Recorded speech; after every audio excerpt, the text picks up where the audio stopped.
այն Ռուսաստանի կամ աշխարհի այն քաղաքները, որտեղ մենք ունենք եկեղեցի, պարտադիր միշտ եկեղեցում դե գիտեք պատարագ, եկեղեցու շուրջ միջոցառումներ, ներկայացված միշտ դրոշներային պետություններով ճանաչել է մեր ցեղասպանությունը եւ տարբեր ձևի ցուցահանդեսներ, որը մենք այսօր նաեւ կազմակերպել ենք Եկատերինբուրգում, այսօր շատ քաղաքներում Ռուսաստանի։ Ինձ թվում է, գիտեք, երևակայ տարբեր ինչ-որ կենտրոնացած ձև չկա,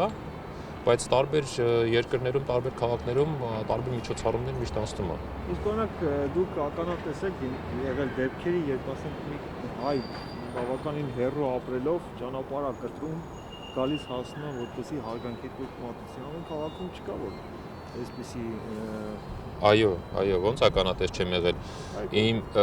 թիմի անդամները շատերը ըստով ներկա են, հարյուրավոր կիլոմետրներով եկել են, որ այսօր մասնակցեն թե պատարագին, թե ծաղիկ տնեն հուշարձանին։ Որտեղից են գալիս, հա,